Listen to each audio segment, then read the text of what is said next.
Cuando los agentes entraron al pequeño apartamento de Suba, no encontraron gritos ni sangre, solo una cuna vacía y una mecedora que seguía moviéndose. Así empezó uno de los casos más inquietantes en la historia reciente de Bogotá. Nadie lo sabía aún, pero aquella mujer que desapareció sin dejar rastro sería conocida más tarde como la niñera del horror. La niñera había aprendido el arte de desaparecer en vida. No en el sentido literal de esfumarse entre la gente, sino en ese gesto más frío, entrar en una casa y convertir su presencia en una ausencia que nadie sabría explicar hasta que ya era demasiado tarde. Caminaba por los bloques residenciales como quien hace recados, con una bolsa de tela, la mirada baja y una sonrisa que calmaba hasta el nerviosismo de los padres primerizos. Nadie desconfiaba de quien traía calma, por eso siempre obtuvo lo que quería. En Bogotá, la confianza en las manos ajenas era un sistema tan simple como necesario, trabajar y dejar a los hijos en casa con alguien que pareciera responsable. La niñera sabía leer ese sistema. Sabía también que la palabra referencia abría puertas, que la recomendación de un conocido servía mejor que un documento oficial. Por eso nunca mostraba papeles que pudieran verificarse, llevaba historias, nombres y cuentos sobre matrimonios anteriores, cursos de cuidado infantil, pequeños detalles sin respaldo que encadenaban credibilidad. Su rostro se coloreaba con distintos nombres. En una casa era María Fernanda, en otra Claudia Ramírez, en una tercera, Andrea. Cambiaba la identidad como se cambian los guantes, rápida y sin esfuerzo. Con cada nuevo nombre construía una versión mejorada de sí misma, más atenta, más dulce, capaz de disimular preguntas incómodas. Los niños la aceptaban rápido porque sabía jugar sin invadir, las madres confiaban porque ofrecía soluciones prácticas. Nadie preguntaba por antecedentes cuando la necesidad apremiaba. Los incidentes comenzaron a parecer accidentes hasta que dejaron de serlo. Primero fue un electrodoméstico desaparecido, luego un reloj extraviado, más tarde un pequeño corte en la mano de una niña explicado como tropiezo. En cada caso, la niñera se despedía con pena fingida y un justificante, problemas familiares, debo ir a otra ciudad, un imprevisto urgente. Las familias cerraban puertas y seguían. La vida exigía recuperar la normalidad y el bolsillo prefería no investigar. Hubo una familia que no se resignó tan rápido. Carolina, madre soltera en Suba, había contratado a la mujer que decía llamarse Ana Lucía Pérez por recomendación de una vecina. Parecía perfecta, puntual, cariñosa con el bebé, discreta en la casa. Durante semanas, la rutina fluyó sin sobresaltos, Carolina recuperó horas para trabajar y dormir menos agobiada. Pero la paz se quebró una tarde de domingo cuando la cuna estaba vacía y la puerta del apartamento, cerrada por dentro. La llamada a la policía activó lo que debía ser una búsqueda estándar, pero lo que encontró la familia cambió todo. La mujer que se había ido sin despedirse no dejó rastros evidentes y su teléfono estaba desconectado. La investigación inicial falló por una razón simple y brutal. En una ciudad de millones, las ausencias pasajeras se confunden con viajes y las identificaciones falsas con itinerarios verosímiles. La niñera sabía moverse entre esa niebla administrativa. Empezó a surgir el patrón solo cuando detectives compararon horarios, nombres y líneas de agencias informales, la misma mujer, el mismo perfil, diferente identidad. Fue entonces cuando los relatos aislados dejaron de ser creencias urbanas y pasaron a ser piezas de un rompecabezas.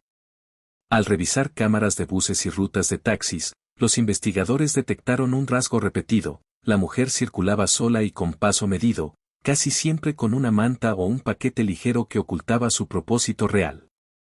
Aparecía en distintos barrios, Medellín, Cali, Bucaramanga, y luego volvía a Bogotá como si la ciudad fuera un tablero en el que podía cambiar de casilla. El rastro era inestable, pero la consistencia en la estrategia emergía con claridad: trabajar donde la vigilancia era informal, moverse rápido cuando la sospecha respiraba, esfumarse en redes de sustitutos sociales. En las conversaciones con testigos, la descripción se volvió más precisa: mediana edad, cabello oscuro, voz suave y costumbres metódicas. No era una criminal ortodoxa, no hacía alarde de violencia ni dejaba amenazas. Su arma era la normalidad. Alguien la recordaba por una anécdota boba: preparó la merienda favorita de un niño, y nadie, en esa anécdota, imaginó la posibilidad de un crimen. Esa incongruencia era su protección. Los forenses y los detectives trabajaron con discreción. Evitaron filtrar detalles que pudieran crear pánico en redes vecinales, conscientes de que las consecuencias sociales de un rumor eran tan dañinas como la propia investigación. Pero la prensa local ya olfateaba la historia y los grupos de WhatsApp se llenaban de advertencias. Las madres comenzaron a exigir comprobaciones, a pedir referencias verificables, a tomar fotos de las identificaciones. Una atmósfera de recelo se instaló en los pasillos de jardines infantiles y salas de espera. Mientras la presión social crecía, la niñera aprendía a reconfigurar su estrategia. Las recomendaciones falsas se volvieron más sofisticadas, los números telefónicos se renovaban cada pocas semanas, la red de apoyos informales, vecinos que no preguntaban, agencias que no verificaban, le ofrecían nuevas puertas abiertas. Era una profesional en explotar los vacíos del sistema, la demanda alta y la regulación laxa.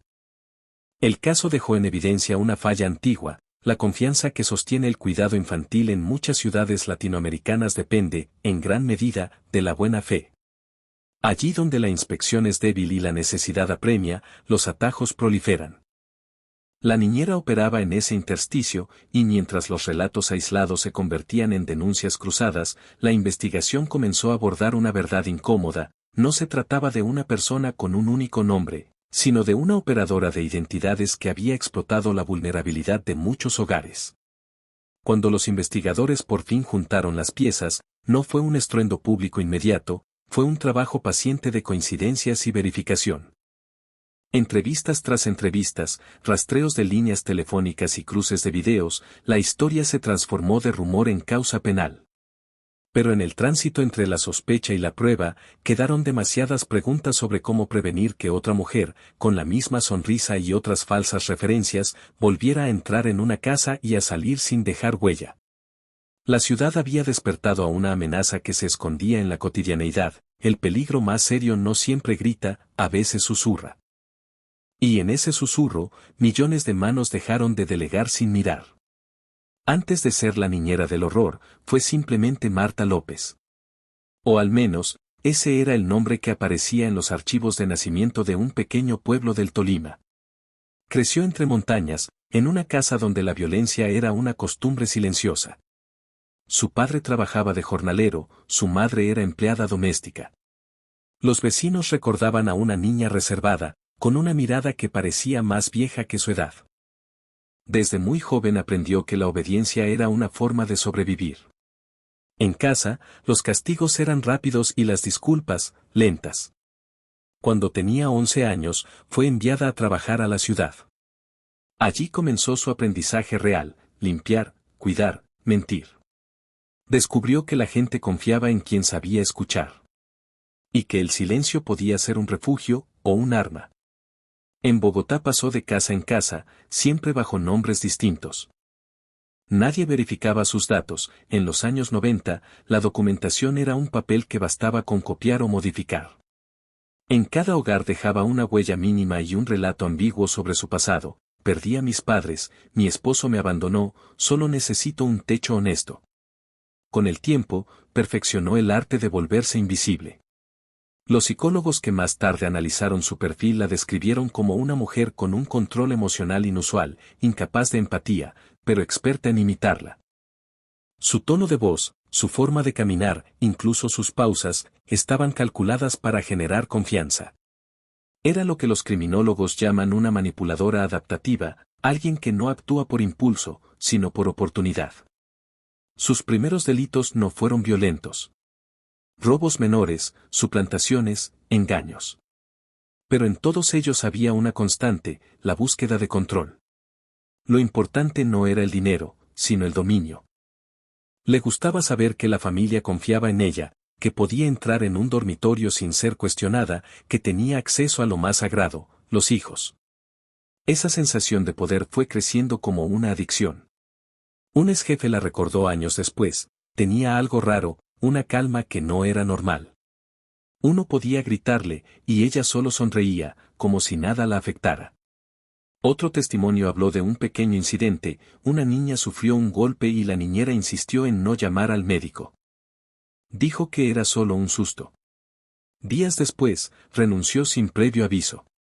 Entre 2005 y 2018, su rastro se multiplicó.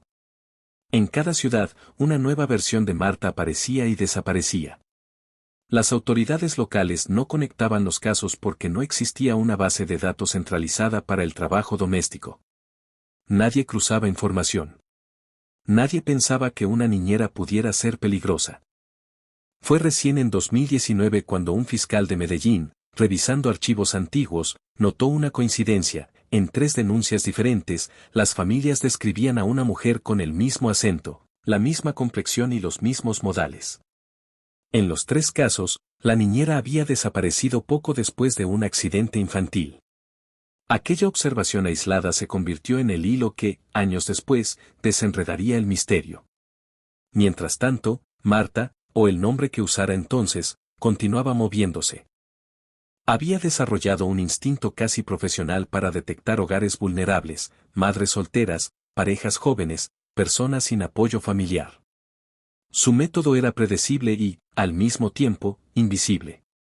Llegaba, ofrecía ayuda, construía confianza y, cuando percibía que el apego era total, algo se quebraba.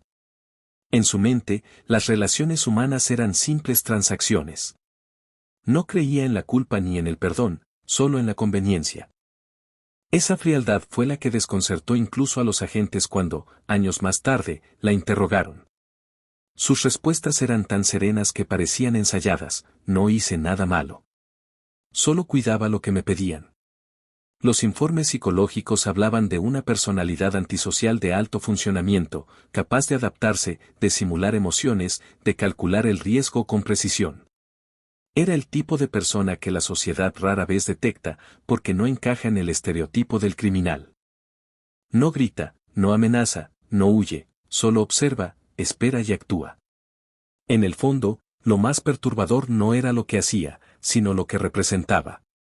Marta López, o cualquiera de sus nombres, era un espejo de la vulnerabilidad cotidiana, la necesidad de confiar en alguien para sobrevivir. El miedo no provenía solo de sus actos, sino de la posibilidad de que haya más como ella, ocultas entre anuncios de empleo y sonrisas amables. Cuando la policía finalmente tuvo un rostro, ya era tarde. Decenas de familias reconocieron esa misma mirada. Una mirada que había estado en sus casas, en sus fotos familiares, al lado de sus hijos. La investigación apenas comenzaba, pero la confianza en el hogar colombiano ya había cambiado para siempre. La investigación empezó como una carrera contrarreloj. En 2021, los titulares locales hablaban de una niñera desaparecida, pero para los detectives de la Unidad de Personas Extraviadas el caso de Ana Lucía Pérez se convirtió en algo más grande. Había demasiadas coincidencias. El fiscal al mando, Jorge Molina, decidió hacer algo que nadie había intentado antes: revisar los expedientes de desapariciones domésticas de los últimos 15 años. El resultado fue escalofriante. En diferentes ciudades del país, Bogotá, Cali, Bucaramanga, Medellín, aparecían denuncias similares: una mujer contratada por pocos meses, referencias falsas, nombres distintos, y siempre una tragedia doméstica justo antes de su partida. No eran rumores, eran archivos reales, firmados, sellados, olvidados. El rostro coincidía. Los detalles físicos también. Una mujer de mediana edad, cabello oscuro, mirada firme, siempre con un acento suave y sin familiares conocidos. Nadie supo cómo lo hizo, pero logró burlar cada control de antecedentes. Ni siquiera la policía tenía su huella digital en el sistema. Cuando el fiscal Molina cruzó la información, comprendió que estaban frente a algo que el país nunca había visto: una criminal itinerante que había usado el mismo modus operandi durante más de 2 décadas. El patrón se repetía con precisión quirúrgica: trabajaba unas semanas, creaba confianza y desaparecía. En algunos casos, los niños sufrían accidentes inexplicables; en otros, simplemente se reportaban objetos perdidos o puertas forzadas. Los medios aún no sabían nada. La investigación se mantuvo en secreto para evitar el pánico. Solo un reducido grupo de detectives conocía la magnitud del caso. Trabajaban en silencio, revisando expedientes, grabaciones y registros de transporte. Una cámara en la terminal del norte de Bogotá reveló algo crucial: una mujer con las mismas características abordando un bus intermunicipal rumbo a Medellín, 2 días después de la desaparición de la pequeña Valeria Rincón en Suba. La imagen fue enviada a todas las unidades del país. Esa noche, el rostro de la niñera anónima se convirtió en prioridad nacional.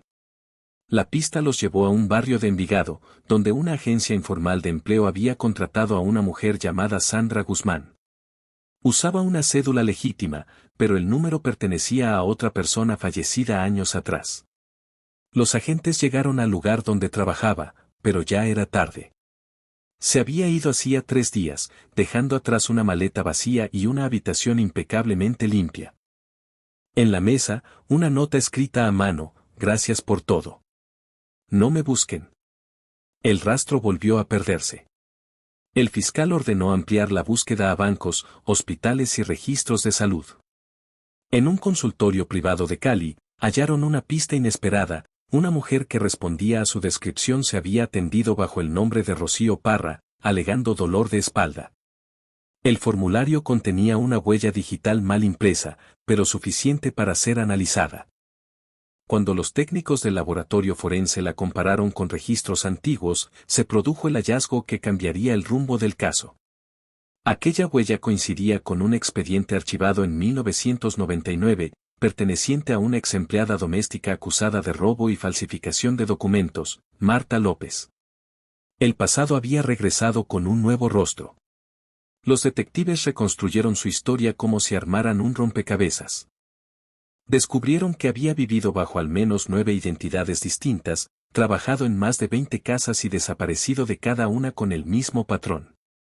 Los testigos recordaban su voz, su calma y algo en su forma de mirar, una mezcla de ternura y control absoluto.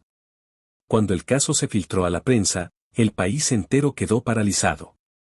Los noticieros mostraban su retrato con el título: La niñera del horror, una mujer detrás de 20 años de tragedias. El gobierno anunció una investigación especial. En redes sociales, las familias comenzaron a publicar fotos de antiguas niñeras sospechosas. El miedo se extendió como una mancha de aceite. Muchas mujeres perdieron sus empleos injustamente, otras fueron interrogadas sin pruebas. La línea entre precaución y paranoia se volvió difusa. Mientras tanto, la verdadera Marta seguía libre. Los investigadores estaban a centímetros de atraparla, pero cada paso parecía anticipado por ella. Usaba rutas alternas, compraba en efectivo, nunca repetía un teléfono. No tenía redes sociales, ni familia, ni pasado verificable. Parecía una sombra construida para no dejar rastro. El fiscal Molina lo resumió en una frase que luego repetirían todos los medios: no persigues a una persona. Persigues un fantasma con documentos válidos. La persecución se intensificó. En abril de 2022, una llamada anónima llegó a la línea de denuncias. Una vecina de Bucaramanga juraba haber visto a una mujer con la misma descripción cuidando a un niño en una casa recién arrendada.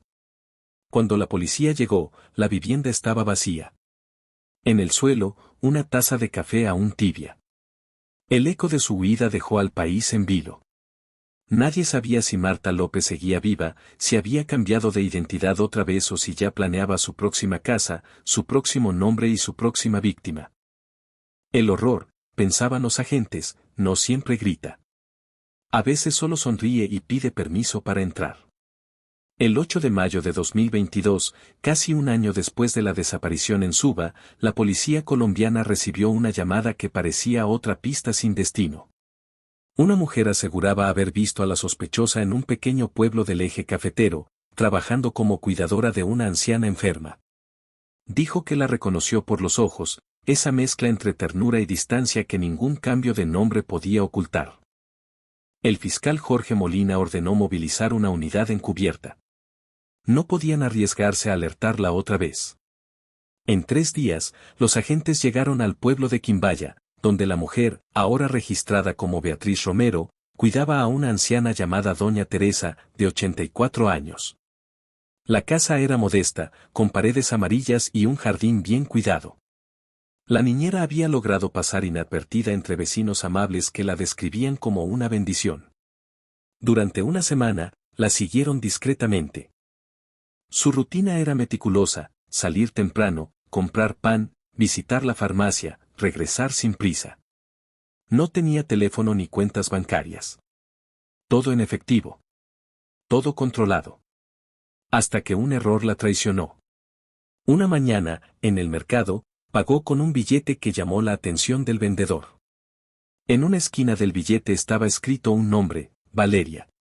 El comerciante, sin entender su significado, recordó el caso de la niña desaparecida en Bogotá que había llenado los noticieros meses atrás.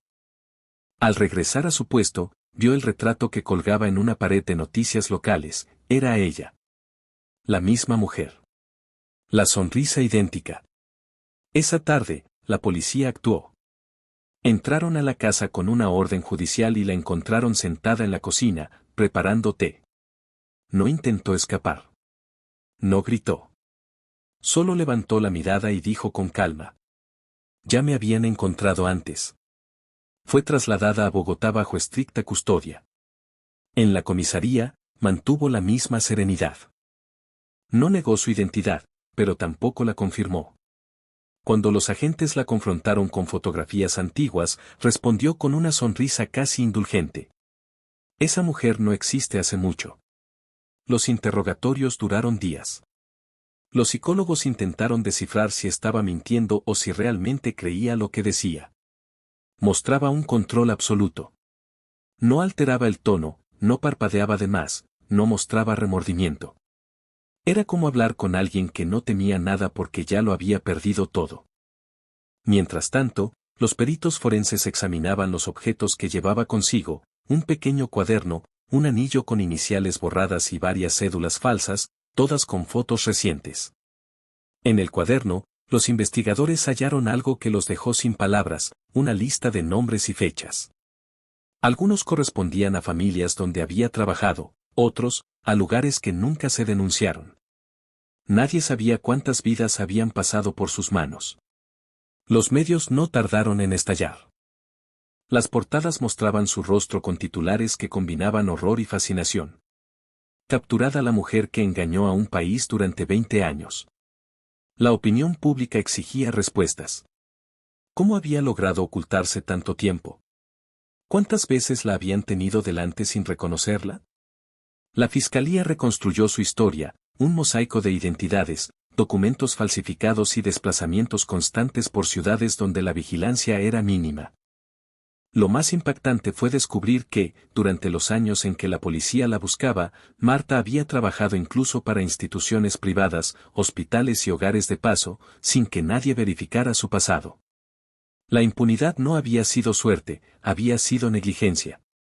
En una conferencia de prensa, el fiscal Molina habló con tono grave. Esta mujer no solo se escondía del sistema. Se aprovechaba de sus fallas. Cada papel, cada trámite, era una puerta abierta para ella. Cuando la interrogaron sobre las familias que había dejado atrás, respondió sin emoción: no hice nada que no me pidieran. Solo cuidé. Ellos confiaron, y eso no es culpa mía. Aquella frase se volvió viral. Era la representación perfecta de su mente, fría, desconectada, incapaz de reconocer daño o culpa. Durante el juicio preliminar, los psiquiatras forenses confirmaron que Marta López, su nombre verdadero, padecía un trastorno de personalidad antisocial severo, combinado con un sentido distorsionado de la moral. No mataba por impulso ni por placer, lo hacía por dominio, por la sensación de control que experimentaba cuando toda una familia dependía de ella. La prensa la apodó definitivamente la niñera del horror. Los noticieros transmitían cada detalle del proceso y el país entero se detuvo frente a la pantalla cuando apareció en el tribunal, con su cabello recogido y esa sonrisa que parecía no pertenecer a la escena. No había lágrimas, ni miedo, ni enojo. Solo silencio. El juez la observó durante minutos antes de hablar. Dijo que el caso no solo juzgaba a una mujer, sino también a un sistema que había permitido que existiera. Cuando la sentencia se leyó, el público dentro de la sala no aplaudió ni gritó. Simplemente permanecieron inmóviles, entendiendo que, a veces, el verdadero terror no está en lo que se ve, sino en lo que se confía. El caso llegó a los tribunales con una expectación que Colombia no había visto en años. Los medios transmitían en vivo cada paso, los periodistas se agolpaban frente a los juzgados y la palabra niñera dejó de significar confianza. Nadie podía comprender cómo una mujer común, sin antecedentes visibles, había burlado a las autoridades durante tanto tiempo. El fiscal Jorge Molina encabezó el proceso. Su presentación fue breve pero contundente, una línea temporal que abarcaba 20 años, 9 identidades falsas y más de una docena de familias afectadas. Exhibió documentos, testimonios y fotografías. Las pruebas no solo mostraban los delitos, sino la precisión con la que Marta López había construido una vida paralela. Cuando entró a la sala, lo hizo sin esposas, flanqueada por 2 agentes. Vestía un suéter gris y un peinado pulcro. Miró al público con una calma casi ofensiva. Los murmullos se apagaron. En el rostro de esa mujer de apariencia inofensiva, muchos padres vieron reflejado el miedo más antiguo, haber confiado en la persona equivocada. El fiscal la señaló directamente y dijo: «Esta mujer no mató con furia, sino con paciencia. No usó armas, sino la confianza». El juicio duró semanas. Los psicólogos forenses testificaron que Marta presentaba rasgos de manipulación extrema y una ausencia total de empatía. Según su evaluación, su conducta no respondía a impulsos momentáneos, sino a una necesidad de dominio. Su placer provenía de saber que tenía el control absoluto dentro del hogar. Los abogados defensores intentaron plantear una historia distinta. Dijeron que Marta era producto de la miseria, del abandono y del sistema que nunca la protegió. Alegaron que no era un monstruo, sino el resultado de un país que normalizó el abuso doméstico y el trabajo invisible. Pero el tribunal no lo aceptó. La pobreza explicaba su origen, no sus decisiones. A medida que avanzaban las audiencias, el público conocía nuevos detalles, cómo falsificaba documentos, cómo usaba identidades de personas fallecidas y cómo se movía entre regiones sin dejar huellas. Había perfeccionado un sistema. No era suerte, era cálculo. Fuera del tribunal, las familias afectadas se reunían con fotos en las manos. Algunas lloraban, otras solo observaban en silencio. Una madre dijo ante las cámaras: «Ella no robó cosas, robó la paz de nuestras casas». La frase se hizo viral. Se convirtió en el resumen del sentimiento nacional. En los barrios de todo el país, las madres comenzaron a desconfiar de cualquiera que tocara su puerta. Se crearon grupos en redes sociales para verificar referencias de empleadas domésticas, se compartían listas de nombres sospechosos, y las agencias improvisadas que antes contrataban sin preguntar empezaron a cerrar. Mientras tanto, Marta se mantenía inmóvil. No hablaba, no reaccionaba. Cuando el juez le ofreció la oportunidad de declarar, solo respondió: «Yo solo trabajé. Si algo pasó, fue voluntad de Dios». Esa frase encendió la indignación. Para la opinión pública, no había arrepentimiento, ni siquiera reconocimiento de daño. Solo frialdad. El día del veredicto, la sala estaba llena. El juez, un hombre de voz grave, leyó el fallo con un tono medido.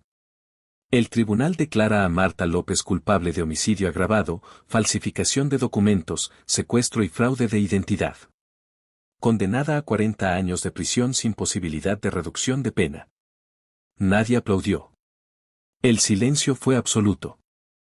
Marta bajó la mirada y, por primera vez, pareció respirar con dificultad. No lloró, pero la serenidad desapareció por un instante. Fue el único gesto humano que mostró en todo el proceso. La noticia se propagó por todo el país. En los titulares, su rostro se acompañaba de palabras como engaño, manipulación, horror. Las redes se llenaron de debates, unos exigían la pena máxima, otros pedían analizar cómo una persona así había pasado inadvertida durante tanto tiempo. El fiscal Molina cerró su declaración con una frase que resumía todo el caso. El peligro no siempre grita. A veces sonríe y dice: «No se preocupe, yo me encargo de su hijo». El eco del juicio no se apagó con la sentencia. Durante semanas, los noticieros siguieron hablando de Marta López, y las redes sociales convirtieron su rostro en símbolo del engaño.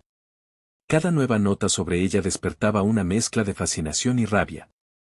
En las calles, las conversaciones sobre el caso se volvieron inevitables. ¿Cómo fue posible? ¿Por qué nadie la detuvo antes? ¿Y si hay más como ella? El país necesitaba entender, pero la respuesta era incómoda. Marta no había burlado un sistema perfecto, había vivido en uno roto. Su caso expuso lo que todos sabían pero nadie quería mirar: la falta de control sobre el trabajo doméstico, la informalidad y la vulnerabilidad de quienes abren su casa a desconocidos por necesidad. El Ministerio de Trabajo anunció nuevas medidas.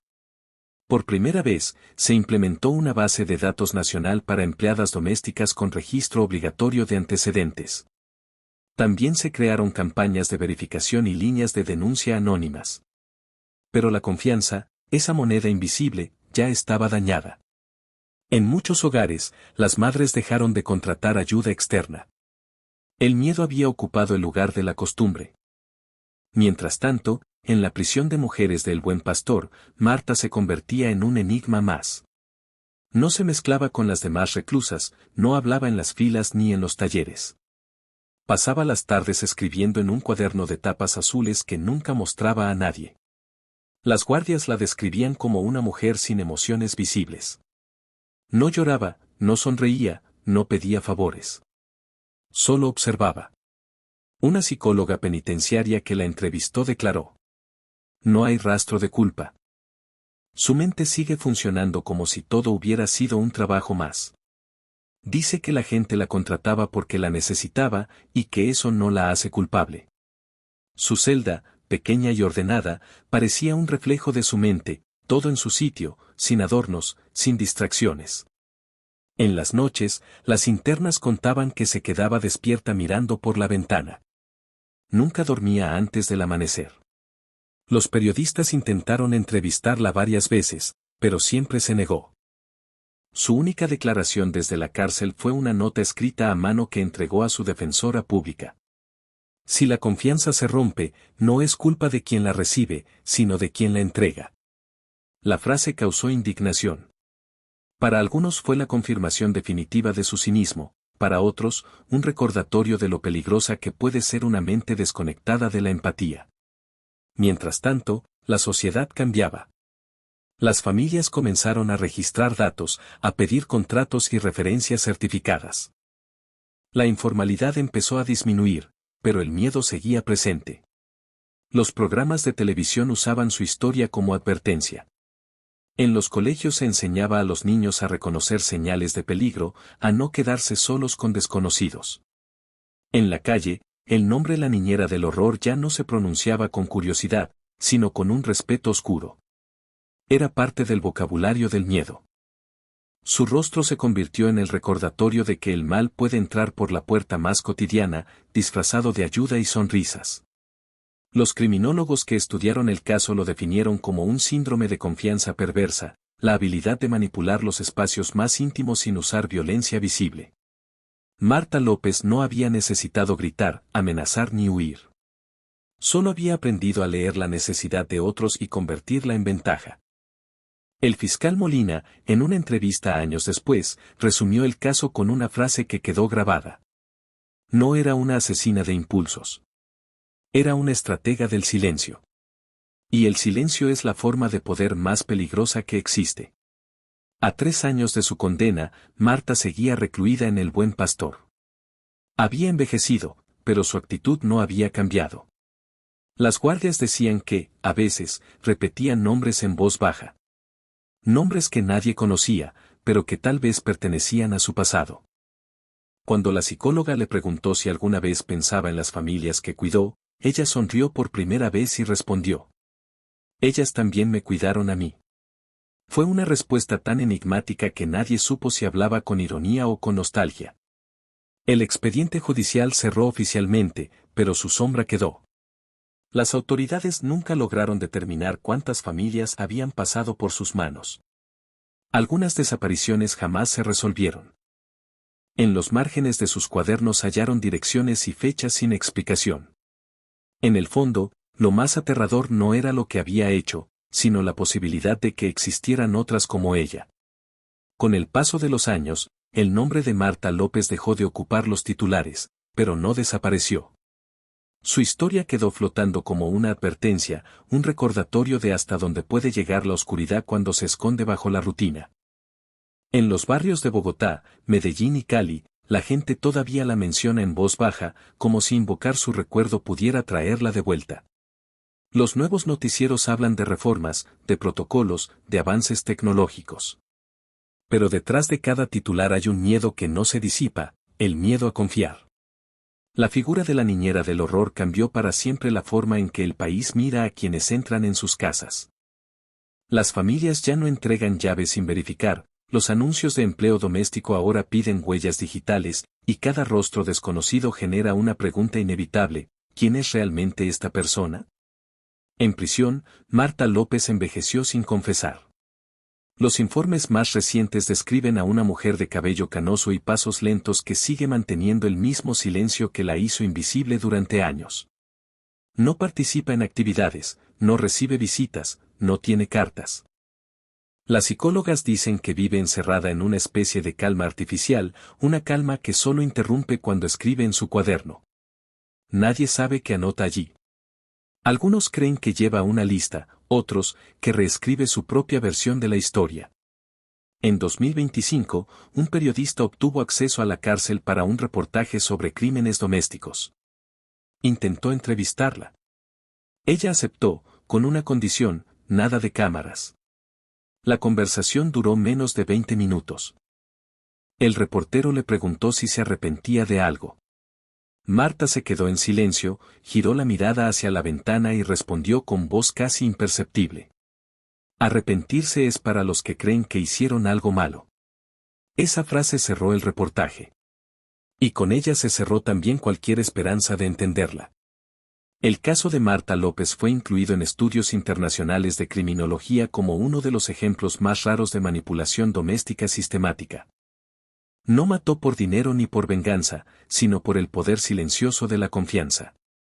Su historia se enseña hoy en seminarios de psicología y derecho penal como una advertencia sobre el control disfrazado de cuidado. En los hogares colombianos, su sombra aún persiste. Los padres enseñan a sus hijos a no abrir la puerta a desconocidos, a observar detalles, a escuchar su intuición. Los anuncios de empleo ahora incluyen cláusulas de seguridad. En apariencia, el país aprendió. Pero bajo esa superficie, la herida sigue abierta. Cada cierto tiempo, los titulares reviven su nombre. Un nuevo caso, otra desaparición, otro rostro amable que despierta sospechas. Y cada vez alguien pregunta: ¿será que volvió? En realidad, Marta López nunca se fue. No porque siga viva, sino porque su historia dejó una marca colectiva, la idea de que el peligro puede tener voz dulce y pasos lentos. Que la maldad no siempre entra con violencia, sino con una sonrisa y una promesa de ayuda. El fiscal Molina, ya retirado, resumió el legado del caso en una entrevista reciente. No tememos a los monstruos, porque sabemos reconocerlos. Lo que nos aterra es no saber cuando uno está sentado en nuestra mesa. La cárcel, las leyes y las campañas intentaron cerrar el capítulo. Pero el verdadero final está en la conciencia de cada hogar que aprendió a mirar 2 veces antes de confiar. Y aunque el nombre de Marta se apague con los años, el eco de su historia seguirá recordando que la confianza, cuando se entrega sin cuidado, puede ser el arma más letal. Claqueta, gracias por ver este video.